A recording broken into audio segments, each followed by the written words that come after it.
Hello दोस्तों, welcome to मैंगटेक। मैं अतुल चौधरी आप लोगों का स्वागत करता हूं एक बार फिर से एक नए हमारे गूगल शीट फॉर्मूलाज की ट्रेनिंग वीडियो में। तो आज ये है हमारा डे नंबर 26 और मैं इसमें आपके लिए लेके आया हूं डे नंबर 26 में आज हमारे कुछ और न्यू फॉर्मूले। तो अभी तक हम अपने टोटल 106 फॉर्मूलेस को फॉलो कर रहे हैं जिसमें हमने 74 कंप्लीट कर लिए हैं। इन 74 फॉर्मूलेज में हमने मल्टीपली बेसिक मैथ के फंक्शंस कर लिए हैं, सारे टेक्स्ट फंक्शंस कर लिए हैं, डेट और टाइम्स के फंक्शन हैं, लॉजिकल फंक्शंस हैं, लुकअप सीरीज कंप्लीट कर लिया है। उसके अलावा हम एरे सेक्शन पे चल रहे हैं, लेकिन आज हम एरे को कंप्लीट ना करके अपने बोनस फंक्शंस को कंप्लीट करेंगे जिसमें सिर्फ हमारे 3 फॉर्मूलेज आते हैं, जो कि है हमारा हाइपरलिंक का फॉर्मूला, इमेज का फॉर्मूला और यहाँ पर स्पार्क लाइन का है। उसके अलावा हम थोड़ा-सा क्वेरी के फॉर्मूले को भी जानेंगे कि क्वेरी के फॉर्मूले का बेसिक क्या है, क्योंकि हम इसको 2 पार्ट में भरेंगे क्वेरी के फॉर्मूलेस को। आज हम इसका बेसिक समझेंगे और अगले वीडियो में हम इसका प्रॉपर एक्सप्लेनेशन और डीप समझेंगे, जहाँ पर कि हम इसको कंप्लीटली यूज़ कर पाएँगे। बाकी कुछ नए फॉर्मूलेज़ इसमें मैंने ऐड नहीं करे हैं, जैसे कि रेज़र मैक्स और भी कुछ फॉर्मूलेज़ हैं, तो मैं वो भी इसमें ऐड कर दूँगा, तो हमारे फॉर्मूलेज़ का जो कैटेगरीज़ है वो बढ़ जाएगी। तो ये सारी चीज़ें हम करते रहेंगे। बाकी अगर आपने वीडियो को अभी तक लाइक नहीं करा है, चैनल को सब्सक्राइब नहीं करा तो तुरंत कर दीजिए। बहुत कुछ आने वाला है, हम कोडिंग पे भी चल रहे हैं, टेक पे भी चल रहे हैं, उसके अलावा शीट्स पे भी चल रहे हैं और मल्टीपल चार्ट, ग्राफ, फॉर्मूलेज़ भी हम शुरू करने वाले हैं। हम पूरा एक सेशन करने वाले हैं जहाँ पर हम प्रॉपर डैशबोर्ड क्रिएट करना सीखेंगे एज़ पर डिपार्टमेंट वाइज़।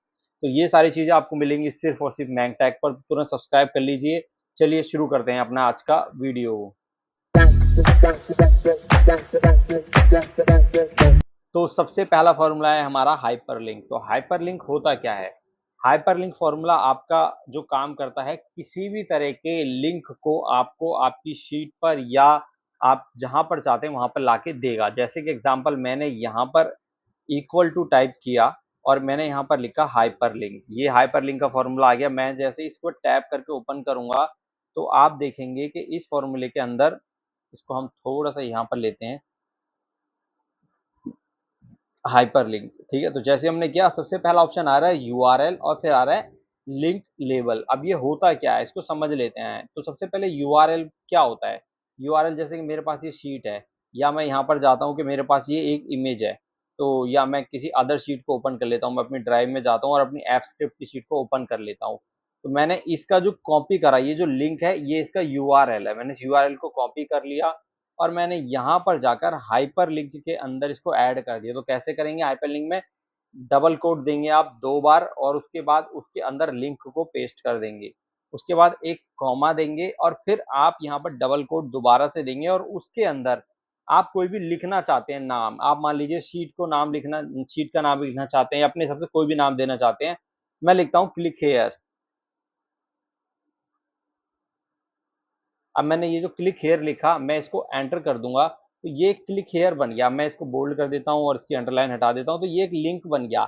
ये ब्लू कलर में दिख रहा है लिंक। अगर मैं देखो कहीं और क्लिक करता हूँ कोई लिंक नहीं है, लेकिन मैं इस पे जाता हूँ तो एक लिंक आ रहा है। अब मैं इस लिंक पे क्लिक कर दूंगा अगर, तो ये मुझे डायरेक्ट उस शीट पे ले जाएगा जो मेरी यहाँ पर दिख रही है मेरे पास कि भाई ये एक मेरी शीट है। तो ये बहुत ही काम का फॉर्मूला होता है अगर आप मल्टीपल शीट्स पे काम करते हैं। अब एग्जाम्पल मैं चाहता हूँ मैं अपने हाइपरलिंक की शीट से ना सीधा का सीधा क्वेरी वाली शीट पे पहुंच जाऊं, तो मैं क्या करूंगा, मैं अपनी हाइपरलिंक की शीट पे जाऊंगा और यहां पर एक हाइपरलिंक बनाता हूं, इक्वल हाइपरलिंक। उसके बाद डबल ब्रैकेट ओपन, उसके अंदर आपने लिंक पेस्ट करना है, कॉमा देना है, उसके बाद आपको जो नाम देना है, मैंने इसको क्वेरी नाम दिया, एंटर। अब मैं यहाँ पर क्लिक करूंगा तो जैसे ही मैं क्लिक करूंगा ये मुझे क्वेरी की शीट पे लेके आ गया। देखिए डायरेक्ट मुझे क्वेरी की शीट पे लेके आ गया। मैंने किसी भी तरीके से आके यहाँ पर या यहाँ पर नीचे कोई क्लिकेबल नहीं किया, सीधा मेरा क्वेरी की सीट पे मुझे लेके चला गया। तो ये एक तरह से लिंक बन जाते हैं। आप चाहें तो हाइपरलिंक का यूज करके आप एक शीट से दूसरी शीट, एक वर्कबुक से दूसरी वर्कबुक पे इजीली जा सकते हैं। और ये सिर्फ शीट और वर्कबुक के अंदर काम नहीं करता है, ये आपका गूगल पे भी काम करेगा, मतलब किसी वेबसाइट पे भी काम करेगा। जैसे कि मैं यहाँ पर जाता हूँ और मैंने यहाँ पर गूगल सर्च किया और गूगल सर्च करने के बाद इसको लिंक को कॉपी किया और मैंने यहाँ पर जाकर हाइपरलिंक की शीट के अंदर हाइपरलिंक बनाया एक और उसके अंदर लिंक को पेस्ट कर दिया सेम तरीके से जाकर और यहाँ पर लिख दिया गूगल। अब मैं इस लिंक पे क्लिक करूंगा ना, तो ये मुझे सीधा गूगल की वेबसाइट पे ले गया। मैंने कुछ नहीं किया, सीधा मुझे गूगल की वेबसाइट पे ले आया। तो ये मेरा जो काम है यहाँ से बहुत आसान हो गया। किसी भी तरह की डायरेक्ट शीट पे पहुंचना, किसी भी तरह की डायरेक्ट वेबसाइट पे पहुंचना, लिंक पे पहुंचना, या मैं चाहता हूं कि किसी भी तरह की मेरी ड्राइव में पड़े फोल्डर्स, मैं चाहता हूं कि जो फोल्डर है मेरा गूगल शीट्स का, मैं इसको शेयर करता हूं यहाँ से जाके, और इसको कॉपी कर लेता हूँ लिंक को, और मैं इसको हाइपर लिंक के अंदर ऐड कर देता हूँ। मैं यहाँ पर गया, हाइपर लिंक का मैंने फॉर्मूला लगाया,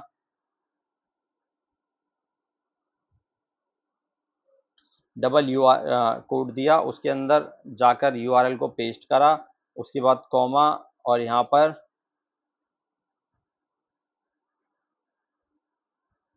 गूगल फोल्डर उसको नाम दे दिया। अब मैं क्लिक करता हूँ इस फोल्डर पे, तो ये मुझे सीधा गूगल ड्राइव के उस फोल्डर पे लेके चला जाएगा। देखिए यहाँ पर मुझे शीट के अंदर लेके आ गया, ये मुझे गूगल ड्राइव के फोल्डर के अंदर, जो मेरा गूगल शीट के नाम से था।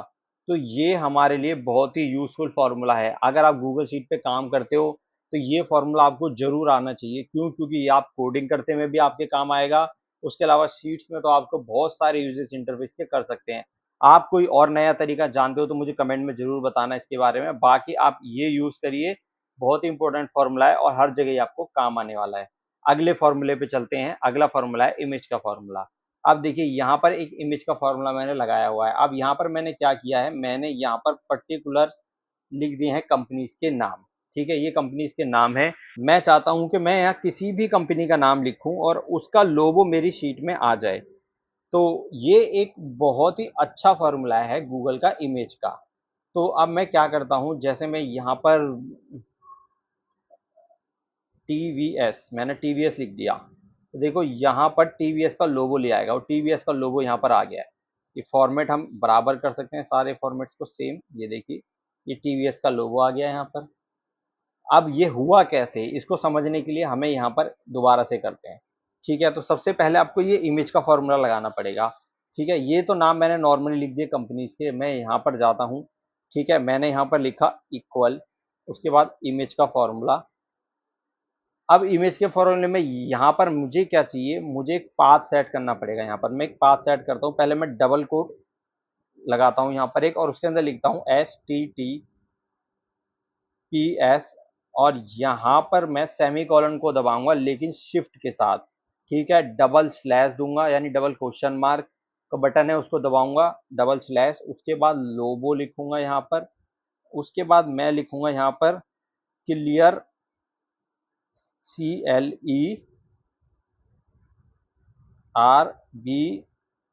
क्लियर बिट लिखेंगे, .com। ठीक है, ये उसके बाद फिर से हम एक स्लैश लगाएंगे, और उसके अंदर डबल कोड देके एक डबल कोट पूरा दीजिए, उसके अंदर आगे 2 बार एंड दबा दीजिए, और उसके बाद आप जिस सेल के अंदर कंपनी के नाम लिखना चाहते हैं वो लिखिए। जैसे मैंने यहाँ पर लिखा हुआ यूट्यूब, मैंने ये सेल यहाँ पे सेलेक्ट कर दिया। ठीक है, अब मुझे यहाँ से बाहर जाना है बिल्कुल, और कॉमा .com लिखना है, और ब्रैकेट को क्लोज, डबल कोट को बंद कर देना है, जो हमने सबसे पहले ओपन किया था इमेज वाले सेक्शन के अंदर यहाँ पर। उसके बाद आप बस आपको एंटर करना है, ब्रैकेट को यहाँ से लास्ट में क्लोज करके एंटर करना है। तो अब तो देखिए आ गया हमारा लोगो। अब बस हमें इस फॉर्मूले को नीचे की तरफ ड्रैग करना है। हम इसको नीचे की तरफ ड्रैग करेंगे तो देखिए सारे के सारे कंपनीज के लोगो आ गया। अगर मैं नाम को डिलीट करता हूँ तो यहाँ से लोगो हट जाएगा, अगर मैं वापस लाता हूँ तो यहाँ पर आ जाएगा। मैं यहाँ पर कोई भी नाम लिख दूँ, जैसे अब मैं यहाँ पर किसी कंपनी का नाम लिख देता हूँ, एक हूँ जियो का नाम, मैंने लिख दिया यहाँ पे जियो, तो ये मेरे लिए जियो का लोगो ला के दे देगा। देखिए मैं यहाँ पर IBM की जगह लिख देता हूँ टेस्ला।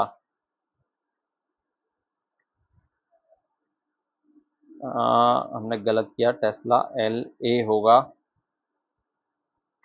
हमने टेस्ला लिखा तो यह हमें टेस्ला का लोगो ला के देगा। शायद इसको नहीं मिला, हो सकता है। अब यहाँ पर हाँ आ गया, देखिए टेस्ला का लोगो आ गया। उसके अलावा मैं नीचे जाके यहाँ लिखता हूँ JBL, हमने दे रखा है ऊपर, सॉरी, हम लिखते हैं टाटा का यहाँ पर, और इसको फॉर्मूले को कंट्रोल D करते हैं नीचे, तो आप देखोगे टाटा का लोगो आ गया। इसके साइज हम बराबर कर लेते हैं, इसके फॉर्मेटिंग लेके सीधा इस सेल पे कर देते हैं, तो ये देखो यहाँ पे टाटा का लोगो आ गया। तो ये बहुत ही अच्छा फॉर्मूला आपको इमेज का मिल जाएगा। नॉर्मली ये यूज इसी तरीके से होता है। आप चाहो तो बिगो, तो नॉर्मली यहाँ पर सिंपल तरीके से होता है। आप चाहो तो नॉर्मली यहाँ जाकर इमेज लिखिए, और उसके अंदर नॉर्मली डबल कोड लगा के URL को कॉपी पेस्ट करके, और उसके अलावा यहाँ पर ऑप्शन है आगे आपके मोड, हाइट, विड्थ, अपनी इमेज का क्या रखना चाहते हैं वो भी आप दे सकते हैं। ये इसका बिल्कुल बेसिक तरीका है, जो लिंक आप कॉपी करेंगे उसकी इमेज ला के आपको यहाँ पे दे देगा। लेकिन मुझे ये बहुत ही अच्छा तरीका लगता है इस तरह से यूज करने का, कि यहाँ पर हम अपनी कंपनी का लोगो या किसी अदर कंपनी का लोगो ला सकते हैं, तो बहुत ही इजी वे है। तो ये आप जरूर यूज करके देखिएगा। ये बहुत ही अच्छा फॉर्मूला है और बहुत ही यूनिक है। अगर आप इसको यूज करेंगे तो लोगों को बहुत इंप्रेशन पड़ेगा कि आपको इस तरह की चीजों का नॉलेज है। अब हम अगले फॉर्मूले पे चलते हैं। तो अगला है हमारा स्पार्क लाइन का फॉर्मूला। स्पार्क लाइन क्या होता है, अब सबसे पहले मैं आपको दिखा देता हूँ। तो देखिए आपको यहाँ पर दिख रहे हैं, ऑलरेडी मैंने लगाया हुआ है कि ये स्पार्क लाइन का फॉर्मूला कैसे काम करता है। ये है क्या, स्पार्क लाइन का मतलब है कि आपके जो भी शीट है उस शीट में एक डेटा है। जैसे एग्जांपल मेरे पास एक रेंज डेटा है, अब मैं इसका एक ग्राफ बनाना चाहता हूँ।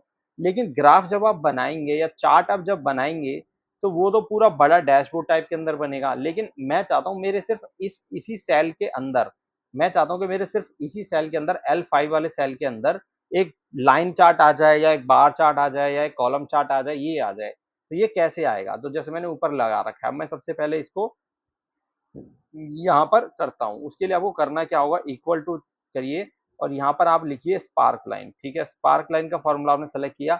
अब ये सबसे पहले आपसे पूछेगा डेटा, भाई मुझे डेटा रेंज बता दो। तो मैं यहाँ जाऊंगा और ये है मेरी डेटा रेंज। मैंने पूरी इस डेटा रेंज को सेलेक्ट कर दिया और इसको फ्रीज भी कर दिया ताकि मैं फॉर्मूला ऊपर नीचे ले जाऊं और अलग अलग चार्ट के नाम दूं तो कोई दिक्कत ना है। मैंने फ्रीज कर दिया, कॉमा कर दिया।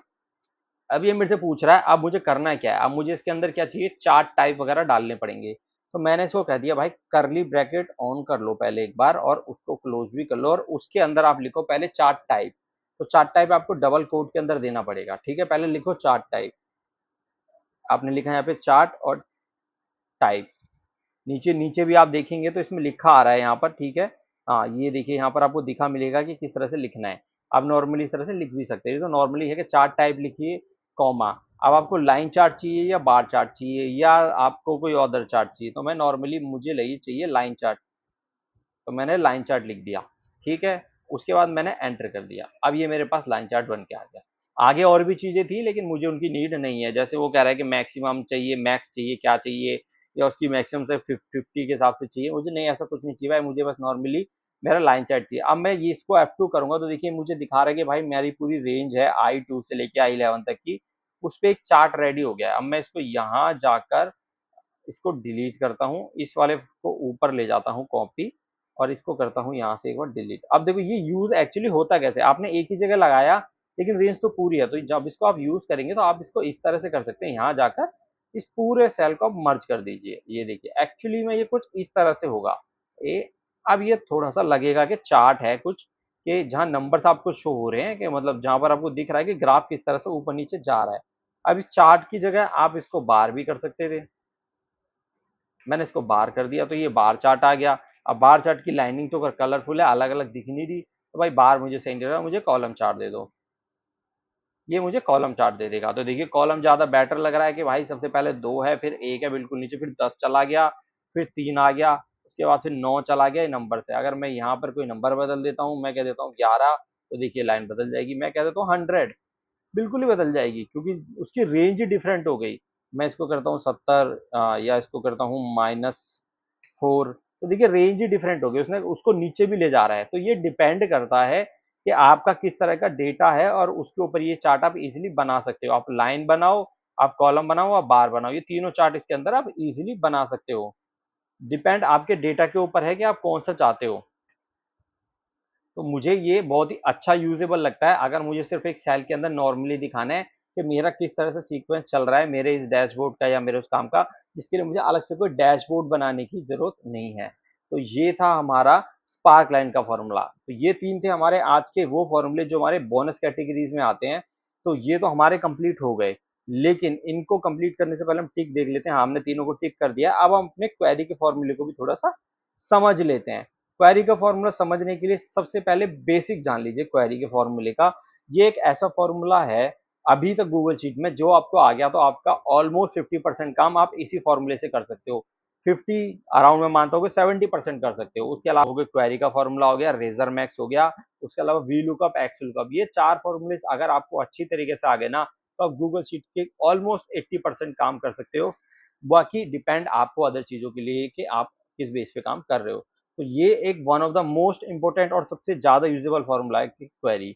तो हम इसको लिखते हैं पहले क्वेरी, ठीक है। तो अब जैसे यहाँ पर रन गूगल, अब आप जाओगे तो लिख रहा है run Google verification app query language. अब ये एक लैंग्वेज की तरह का फॉर्मूला है। लैंग्वेज बोले तो अगर आपने कभी सीक्वल पढ़ा होगा तो सीक्वल की लाइनिंग की तरह का ये फॉर्मूला होता है, इसकी कोड एक तरह का इसमें यूज होता है। तो अब ये आपसे सबसे पहले मांग रहा है डेटा। तो भाई मैं यहाँ पर जाता हूँ और मैं एक डेटा रेंज को सेलेक्ट करता हूँ, ये मेरी डेटा रेंज है। उसके बाद मैंने दिया कॉमा। अब ये मेरे से पूछ रहा है क्वेरी।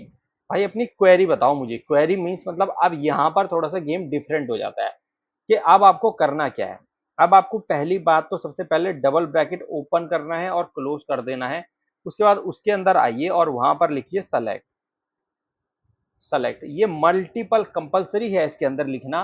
बिना सेलेक्ट लिखे आप कोई भी काम इसमें नहीं कर सकते। और सबसे बड़ी बात, ये फॉर्मूला के सेंसिटिव होता है, तो ध्यान रखिए कैपिटल स्मॉल वर्ड लिखने का फर्क पड़ता है इस फॉर्मूले के अंदर।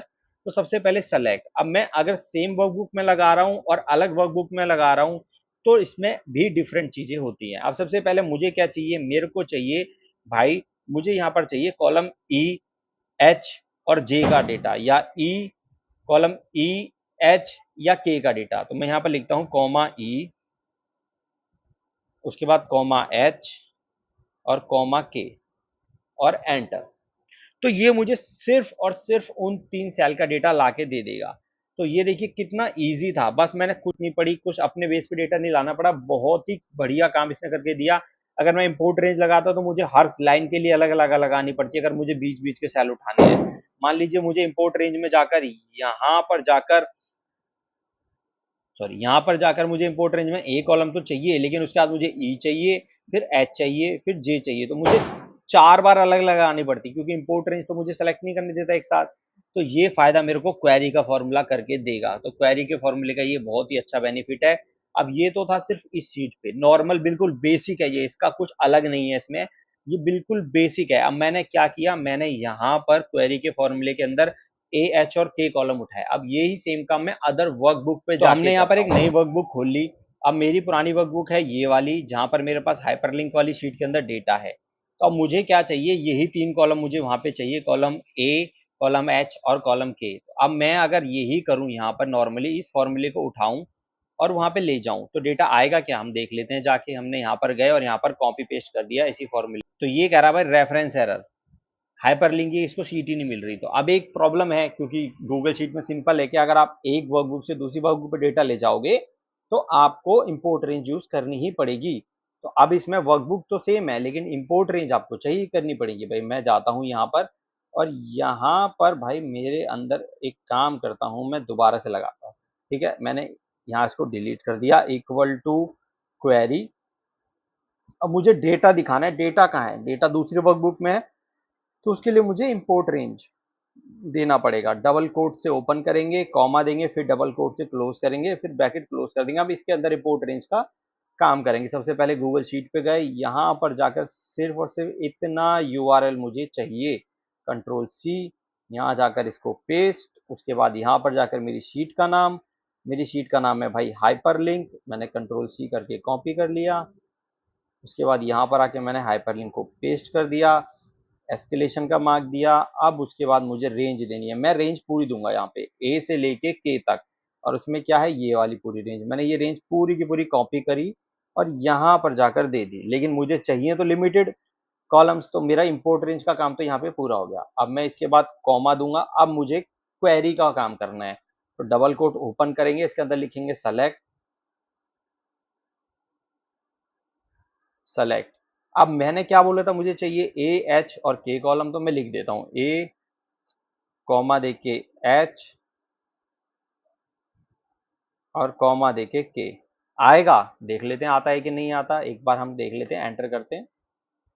तो भाई रेफ ये कह रहा है कि रेफरेंस भाई अलाउ करो पहले, ठीक है, मैंने अलाउ कर दिया। अलाउ करने के बाद हैश ने दे दिया इसने, क्यों, अब मैंने आपको बताया था कि भाई अगर एक शीट पे से दूसरी शीट पे ले जा रहे हो तो ओके, लेकिन एक वर्कबुक से दूसरी वर्कबुक पे ले जा रहे हो तो तरीका बदल जाएगा। यहाँ पर अब कॉलम का नाम नहीं देंगे हम, यहाँ पर हम कॉलम को ए बी सी नहीं लिखेंगे। मुझे चाहिए कॉलम ए, तो ये मेरे लिए कॉलम 1 है, कॉलम चाहिए एच और कॉलम चाहिए के। तो अब काउंट कर लेते हैं कितने, ये 1 हो गया, उसके अलावा ये हो गया मेरा 8 और ये हो गया मेरा 11। तो अब मुझे ये नंबर देने पड़ेंगे, वहां पर नंबर भी किस तरह से देने हैं मैं वो दिखा देता हूँ। Call 1 comma call 8 comma call 11 और एंटर। डेटा आ गया। देखा, बिल्कुल कुछ नहीं करा हमने, कोई एबीसीडी कॉलम का नाम नहीं दिया, हमें वहां पर नंबर दिया कि कॉलम 1 का डेटा लाओ, कॉलम 8 का लाओ, कॉलम 11 का लाओ। तो उसने मुझे डेटा ला के दे दिया, जो बिल्कुल एग्जैक्टली मुझे यहाँ पर मिल रहा था ए बी सी लिखने से, क्वेरी वाली शीट के अंदर ए बी सी लिखने से मिल रहा था कि भाई ए एच और के का चाहिए था। तो ये डिफरेंस आ जाता है। लेकिन इसमें एक चीज है, मैंने आपको कहा था के सेंसिटिव है, तो वो भी हम चेक कर लेते हैं। अगर ये कॉल जो मैं लिख रहा हूँ यहाँ पे, मैं इसका सी स्मॉल कर देता हूँ, मैंने तीनों का सी स्मॉल कर दिया, एन ए आ गया। और अब आप जाएंगे तो आपको समझ भी नहीं आएगा कि आपने क्या गड़बड़ करी है, आपको समझ भी नहीं आएगा। क्यों? क्योंकि आपने तो सही लिखा है। लेकिन भाई ये फॉर्मूला केस सेंसिटिव है, तो ध्यान रखिए जब भी आप अपना क्वेरी का फॉर्मूला लगा रहे हैं, तो एक छोटी सी गलती भी आपको प्रॉब्लमेटिक दे सकती है। तो ये था हमारा क्वेरी के फॉर्मूले का बिल्कुल बेसिक, बिल्कुल ही बेसिक, ये बिल्कुल कहते हैं कि एक्सेल का बिल्कुल बेस समझ लीजिए आप गूगल शीट के क्वेरी के फॉर्मूले का। लेकिन ये भी एक अच्छा अच्छा खासा आपको आउटपुट ला के देता है। तो ये था हमारा आज का वीडियो, जिसमें मैंने आपको 3 फॉर्मूले समझाया, जहां पर हाइपरलिंक, इमेज और स्पार्क लाइन का हमने एक्सपेक्टेशन जाना, बिल्कुल बेस बोनस फॉर्मूले थे। उसके अलावा हमने क्वेरी का बिल्कुल बेसिक समझा, और इसके साथ ही हम टोटल 77 फॉर्मूलेज कंप्लीट कर चुके हैं अपने 106 टारगेट फॉर्मूलेज में से। तो अब इस वीडियो में आज के लिए इतना ही रहेगा। अब हम मिलेंगे आपसे अगले वीडियो में, लेकिन उससे पहले सब्सक्राइब जरूर करिएगा, वीडियो को लाइक करिएगा और शेयर करना बिल्कुल मत भूलिएगा। चलिए मिलते हैं अगले वीडियो में, जब तक के लिए आप सभी लोगों का धन्यवाद। जय हिंद।